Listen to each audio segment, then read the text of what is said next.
Words. When broken down, they're just sounds, which when combined, ignite images in our mind. The weird part is that words are probably the most powerful weapons of mass destruction. And at the very same time, they're our best tools of mass instruction. I mean, words can pop out for a second and just drop dead, or grow into a monster that no hero can behead.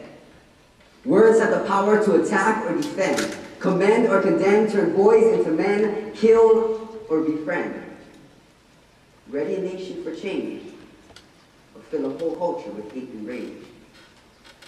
This is why it is important to think before you speak, and only speak what you really are. Because ignorant words, they're like an uncontrollable, fast-moving car. You think that you are in control when it starts out slow. But then those line rooms and put-downs start growing so fast, you can't tell the future from the past, and before you know it, you're trapped behind the words you said. The real you gets lost behind a cloak of diction, and no one knows if what you say is fact or just fiction. At this point, you're like an old beat-up sedan. You make a lot of noise to try to look good, but in actuality, you got nothing under the hood. And the saddest part is that you can't just take your old beat-up car, trade it back for something brand new, and act like nothing ever took place. You gotta deal with what you've chosen and continue the race.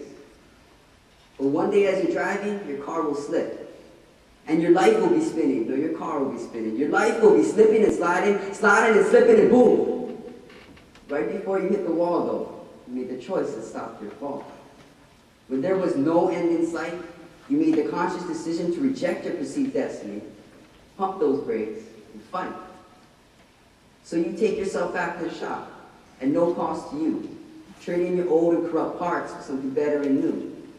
You now use your words to build instead of destroy. It is truth that you employ. Lies are just locked out.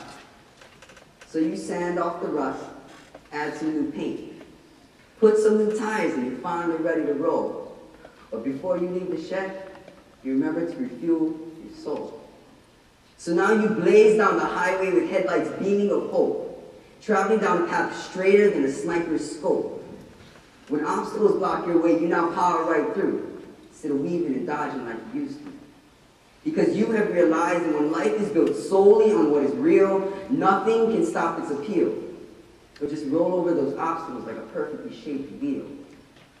With this new level of understanding, you are now racing down the road of life with a destination in mind. Happiness is what you find. Your words have evolved from simple, shallow sounds into messiahs of change and motivation. Honesty is your number one policy. Apologies come from the heart and usher in a brand new start. Friendships return and bonds become stronger. Success returns and happiness stays longer. You open your door to the confused and you show them the way. You let them ride in the passenger seat so they know what it's like. You teach them right to not have to deal with the wrong. So that way your legacy will forever live on. So remember that words may have the power, but you are at the wheel. Words may have the power, but you are at the wheel. Words may be the engine to make the wheels of life roll, but above all, you are in control.